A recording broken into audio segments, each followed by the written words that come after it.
Hello friends, I hope that you will be very fine. तो चलो आइए हम अपने इस वीडियो स्टार्ट करते हैं। आज का हमारा टॉपिक है प्रोनाउन। हम देखेंगे कि प्रोनाउन क्या होता है, प्रोनाउन को हम कैसे यूज़ करते हैं और हम इनको अलग अलग टाइप से कैसे यूज़ कर सकते हैं और इसकी कौन कौन सी फॉर्म्स होती हैं। चलो आइए हम वीडियो स्टार्ट करते हैं। पहले तो हम जानेंगे कि प्रोनाउन क्या होता है। प्रोनाउन को जैसे मैंने आपके सामने डेफिनेशन दे रखी है, pronoun is a noun indicator, यानी कि नाउन को ही वो प्रस्तुत करता है, उसे हम कह देते हैं प्रोनाउन। जो वर्ड हमारे नाउन को प्रस्तुत करे उसे हम कह देते हैं प्रोनाउन। जैसे हमने पहले तो एक बार नाउन यूज़ कर लिया, हम बार बार उसी नाउन को यूज़ तो नहीं कर सकते, बार बार रिपीट करेंगे तो वो हमें कुछ और सा लगेगा। तो इसलिए हम बार बार यूज़ नहीं ना करने के बजाय हम वर्ड यूज़ करते हैं pronoun. A word that is not a noun but it represents a noun। तो वर्ड हम वो वाला वर्ड यूज़ करते हैं जो नाउन तो नहीं होता लेकिन वो नाउन को ही रिप्रेजेंट करता है, उसे हम कहते हैं प्रोनाउन। आई होप दैट कि आपको प्रोनाउन की डेफिनेशन समझ आ गई होगी।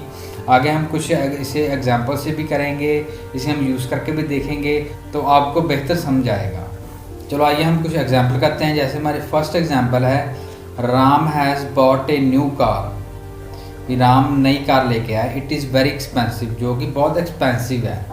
राम कार लेके आया है, वो बहुत एक्सपेंसिव है। जैसे फर्स्ट हमारा वर्ड है Ram has bot a new car, ये हमारा हो गया फर्स्ट सेंटेंस। और सेकंड सेंटेंस हमारा क्या, इट इज़ वेरी एक्सपेंसिव। अब यहाँ पे उसने वर्ड कार नहीं यूज़ किया, यहाँ पे उसने किया इट यानी कि वो इट कार की ही बात कर रहा है, तो इट हमारा यहाँ पे हो जाएगा प्रोनाउन। यानी कि हमारा नाउन यहाँ पे है, एक तो राम नाउन है और एक हमारा है कार, ये दोनों हमारे नाउन है। Ram has bot a new car, it is very expensive. Ram एक कार लेके आया जो कि बहुत एक्सपेंसिव है। पहले सेंटेंस में तो उसने कार को कार ही यूज़ किया, लेकिन उसने नेक्स्ट सेंटेंस में क्या, कार को इट से डिनोट किया है, क्योंकि वो नहीं चाहता कि बार बार वो कार कार लिखे, इसलिए उसने यहाँ पे इट यूज़ किया है। इट हमारा क्या है, यहाँ पे प्रोनाउन है। इट को हम यहाँ पे कह देंगे प्रोनाउन है। Pronoun is used to avoid the repetition of noun. ये देखा ना, वही बात आ गई ना कि नाउन की रेपिटेशन बार बार ना हो, यानी कि हमें बार बार नाउन लिखना ना पड़े, तो इसलिए हम यूज़ करते हैं pronoun. The word that is used on in the place of noun is known as pronoun. The word that represents the noun is called pronoun. I hope that कि इन एग्जाम्पल से आपको थोड़ा बहुत और clear हुआ होगा कि pronoun क्या होता है, प्रोनाउन को हम कैसे यूज़ करते हैं और प्रोनाउन की एग्जैक्ट डेफिनेशन क्या है। इस एग्जाम्पल से आपको अच्छे से समझ आई होगी। नेक्स्ट हमारे पास आ जाता है टाइप्स ऑफ प्रोनाउंस। प्रोनाउंस की कौन कौन सी टाइप होती हैं।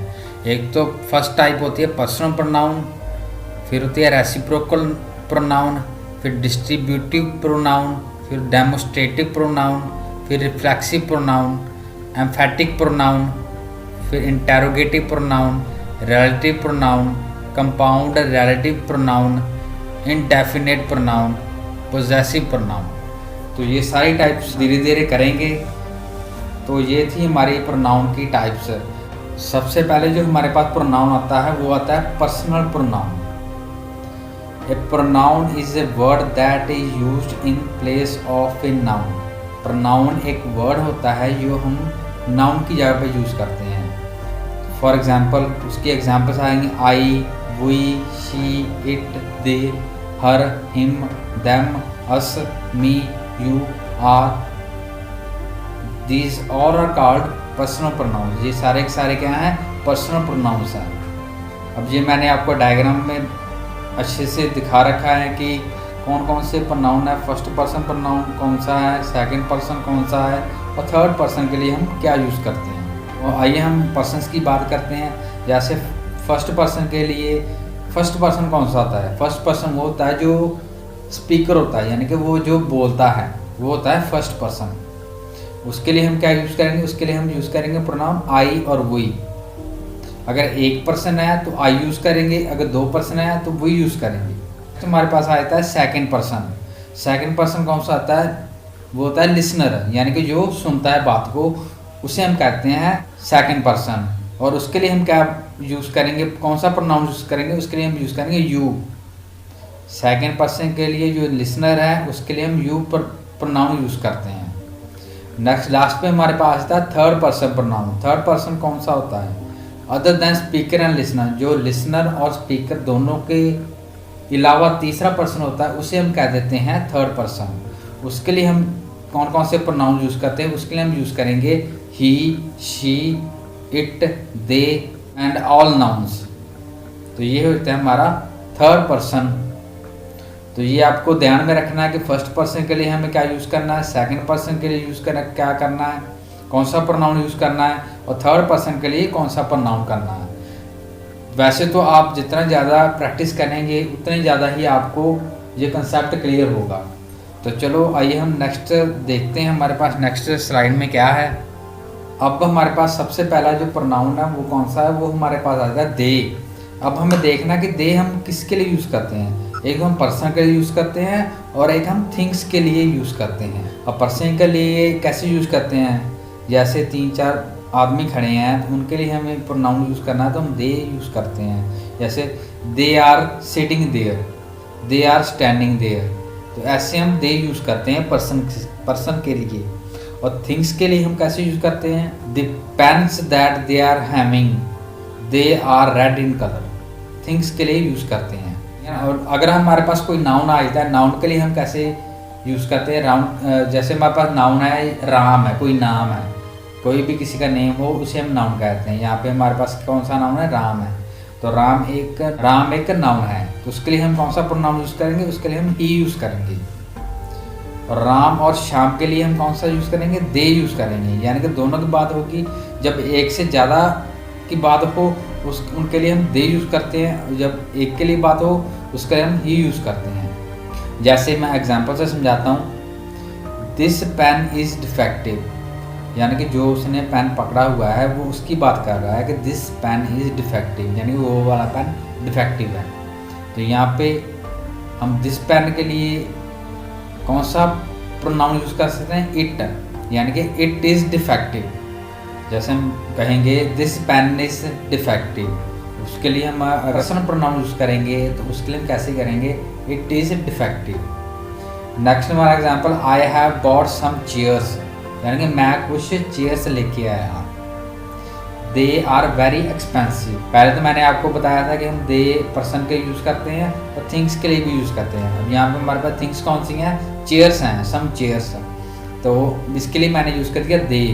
जैसे I have bought some chairs, मैं कुछ चेयर लेके आया, दे आर एक्सपेंसिव। या फर्स्ट में तो मैंने वो नाउन यूज़ कर लिया, तो नेक्स्ट सेंटेंस में मैंने यूज़ किया दे, यानी कि वो हमारे का प्रोनाउन है, यानी कि मैंने नाउन को बार बार यूज़ नहीं किया। अगर मैं जैसे लिखता I have bought some chairs, chairs are very expensive, तो ऐसे ना कुछ वर्ड का सेंस नहीं बनती, तो बार बार हम नाउन को यूज़ ना करें, इसके लिए हम यूज़ करते हैं प्रोनाउंस। जैसे हमारे पास प्रोनाउंस होते हैं ही, शी, इट, और इनको हम प्लूरल फॉर्म में लिखना हो तो हम कैसे लिखेंगे, उसे हम लिखेंगे दे। ही, शी, इट का प्लूरल फॉर्म हो जाता है दे। एक बार हम फिर देख लेते हैं पर्सनल प्रोनाउन कौन कौन से होते हैं। पर्सनल प्रोनाउन होते हैं I, we, you, he, she, it, they, ये हमारे होते हैं सारे पर्सनल प्रोनाउन। अब हमारे पास यहाँ पे कुछ दो केसेस होते हैं, एक तो सब्जेक्टिव केस होता है और एक हमारा होता है ऑब्जेक्टिव केस।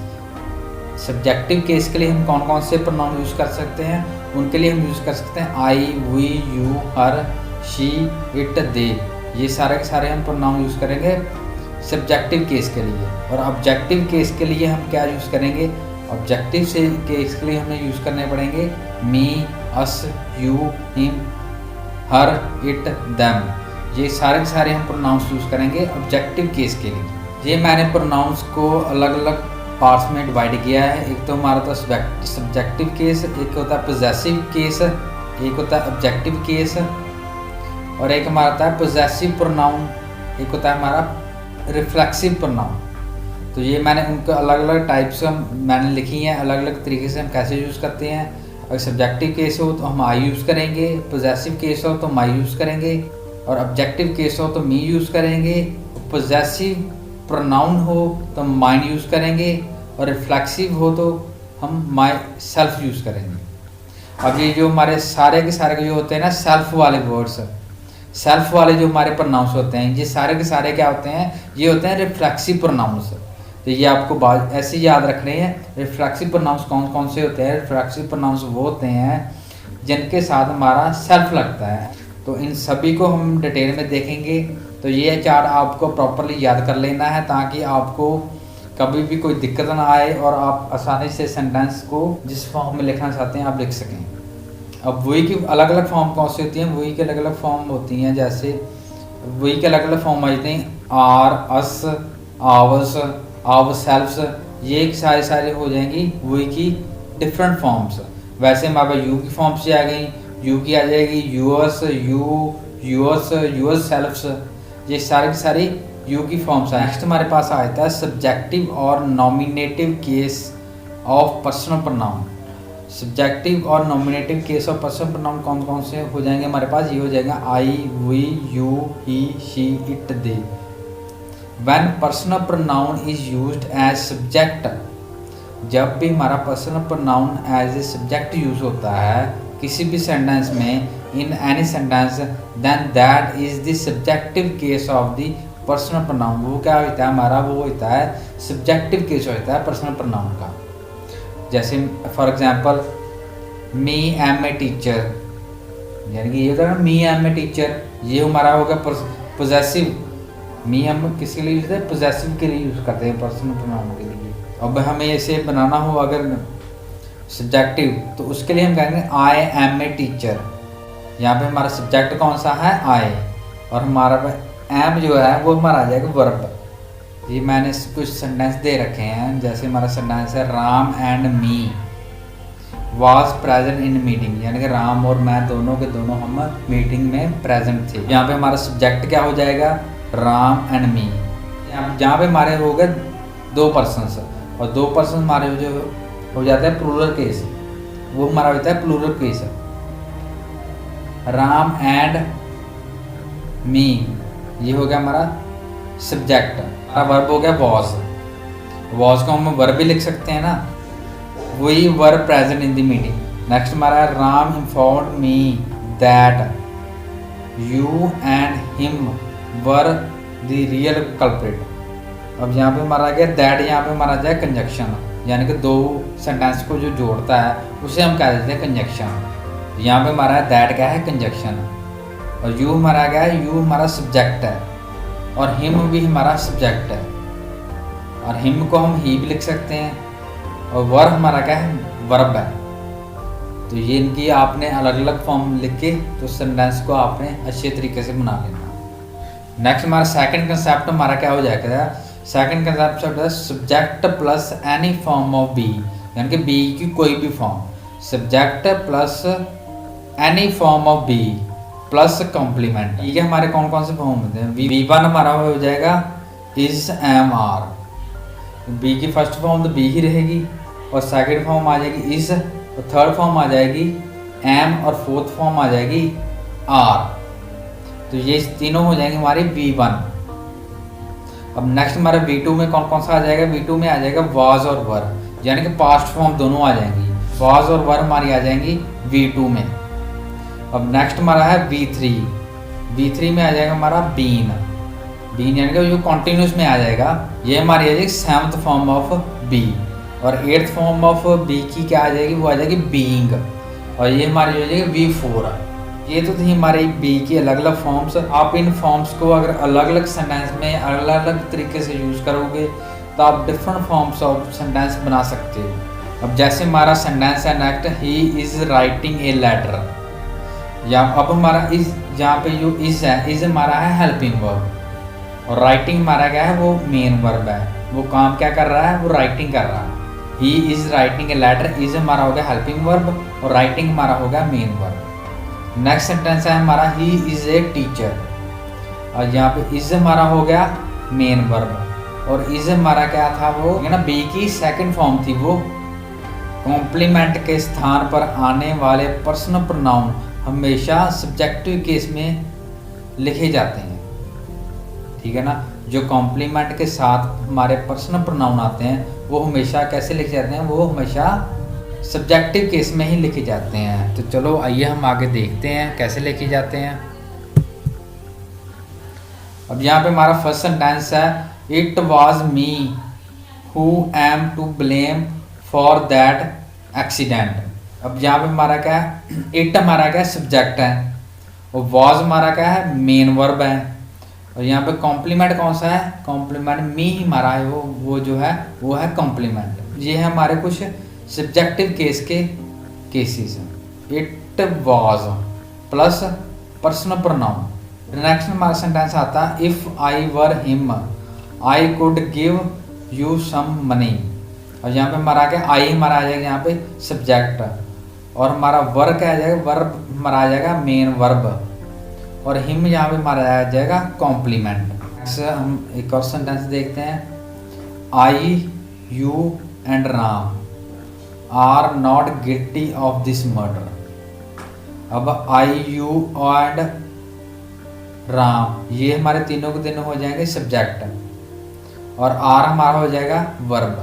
ये हमारा बन जाएगा, अगर हम इसको सब्जेक्टिव केस में लिखें तो हम कैसे लिख सकते हैं, इसे हम लिख सकते हैं, you Ram and I are not guilty of this murder. ये हमारा सेंटेंस ऐसे बन जाएगा। नेक्स्ट हमारा क्या, if there are more than one personal pronouns used in the form of subject then it is very important to set their sequence. अब यहाँ पे आपको बड़े तरीके से समझना पड़ेगा। यहाँ पे क्या बोला उसने, if there are more than one personal pronouns. अब हमारे किसी सेंटेंस में एक से ज़्यादा पर्सनल प्रोनाउन यूज़ होते हैं तो उनका हमें ऑर्डर यानी कि सीक्वेंस सेट करना बहुत ही ज़रूरी है। सीक्वेंस कैसे हो जाएगा, 1 2 3। अब यहाँ पे हमारा जो मोस्ट रिस्पॉन्सिबल पर्सन हो जाएगा 1। जब हमारे कुछ सेंटेंस में कुछ बैड होता है, यानी कि जो किसी सेंटेंस में कुछ बैड हो रहा होता है, उसमें क्या होता है, जो हमारा फर्स्ट पर्सन है वो हमेशा आगे ही आएगा। अब यहाँ पे लिखा है ना, इफ़ सम हैपन्स बैड, कुछ बुरा हुआ तो फिर क्या होगा, first person will come in front, सामने जो आएगा वो फर्स्ट पर्सन ही आएगा। If situation is positive the sequence will be 2 3 1। अगर सिचुएशन पॉजिटिव हुई यानी कि कुछ बुरा ना हुआ तो फिर हमारा सीक्वेंस बन जाएगा 2 3 और 1। जो फ्रंट पे पर्सन आएगा वो हमारा सेकंड पर्सन आएगा, फिर थर्ड पर्सन आएगा, और फिर लास्ट हमारा आ जाएगा फर्स्ट पर्सन। तो इस तरीके से आपको भी अपने सेंटेंस में सीक्वेंस पहले सेट करना पड़ेगा। आपको देखना पड़ेगा कि सेंटेंस पॉजिटिव है कि नेगेटिव है, कुछ बुरा हो रहा है कि कोई अच्छा हो रहा है। तो आपको देखना पड़ेगा कि कौन सा पर्सन आगे आएगा। तो ये आपको तभी करना है जब किसी सेंटेंस में एक से ज़्यादा प्रोनाउंस यूज़ हो रहे होते हैं। अब नेक्स्ट हमारे पास आ जाता है objective case of personal pronoun. Personal pronoun का ऑब्जेक्टिव केस क्या क्या होगा, वो हो जाएंगे हमारे me, us, you, him, her, it, them. ये सारे के सारे हमारे हो जाएंगे ऑब्जेक्टिव केस। अब ऑब्जेक्ट के लिए हमारे पास क्या क्या आ जाता है, एक तो हमारा आता है ऑब्जेक्ट ऑफ वर्ब, और एक हमारा आता है object of preposition. Object of verb हमारा क्या बन जाएगा, वो बन जाएगा subject plus verb plus noun और प्रोनाउन। ये हमारा बन जाएगा सब्जेक्ट ऑब्जेक्ट ऑफ वर्ब। और ऑब्जेक्ट ऑफ प्रेपोजिशन क्या बन जाएगा हमारा, ये हमारा बन जाएगा subject plus verb plus preposition plus object, noun और प्रोनाउन दोनों के लिए।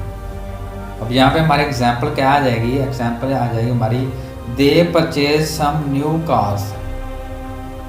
अब परचेज हमारा आ जाएगा वर्ब, और सम न्यू कार्स क्या परचेज किया उसने, सम न्यू कार्स, ये हमारा आ जाएगा ऑब्जेक्ट।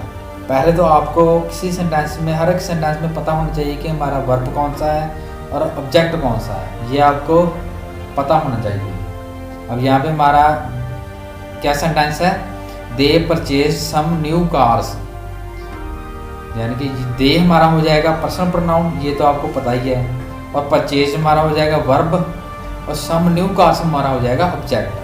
अब नेक्स्ट सेंटेंस में क्या दे रखा है, they are different from our players. यानी कि वो प्लेस हैं जो वो हमारे प्लेस से डिफरेंट है। अब यहाँ पे हमारा ऑब्जेक्ट आ जाएगा हमारा आर प्लेयर्स, ये हमारा आ जाएगा ऑब्जेक्ट। अब हम देखेंगे हमारे पास रिफ्लेक्सिव प्रोनाउन कौन कौन से होते हैं। नेक्स्ट हमारा टॉपिक है reflexive pronoun. The word with self are reflexive pronoun. मैंने पहले आपको बताया था कि जिन वर्ड्स में हमारे पास, जिन प्रोनाउंस में हमारे पास सेल्फ यूज होता है उन्हें हम कह देते हैं रिफ्लेक्सिव प्रोनाउंस। इसके एग्जांपल्स क्या क्या हैं, जैसे myself, ourself, yourself, himself, herself, itself, themself, सारे के सारे हमारे क्या हो जाएंगे, ये हो जाएंगे हमारे reflexive pronoun. Reflexive pronoun can not be subject of any sentence, यानी कि रिफ्लेक्सिव प्रोनाउन किसी भी सेंटेंस का कभी भी सब्जेक्ट नहीं हो सकता। तो आइए मैं रिफ्लेक्सिव आपको रेड डायग्राम से भी समझा देता हूँ एक बारी, ताकि आपको अच्छे से समझ आ जाए। तो जैसे हमारे पास रे आती है, यानी कि हमारे मिरर के ऊपर जब कोई भी रे ऑफ लाइट पड़ती है उसे हम कह देते हैं इंसिडेंट रे, और जब वो वापस रिफ्लेक्ट करती है तो उसे हम कह देते हैं रिफ्लेक्टेड रे। इसे मैं आपको ये बताना चाहता हूँ कि जो होता है ना हमारा रिफ्लेक्सिव प्रोनाउन, वो हमारी क्या होती है, नाउन की ही रिफ्लेक्शन होती है, उसे हम कहते हैं reflexive pronoun. Ram enjoyed himself in the party. अब यहाँ पे हमारा सब्जेक्ट क्या है, राम।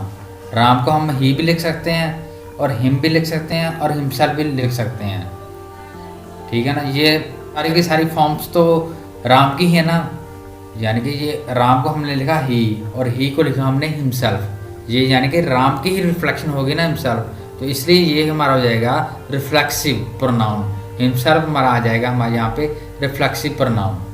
आई होप दैट कि आपको प्रोनाउन का कंसेप्ट पूरे तरीके से समझ आ गया होगा। तो ऐसी वीडियोस देखने के लिए हमारे चैनल को सब्सक्राइब कीजिए। Thank you for watching my video. Thank you very much.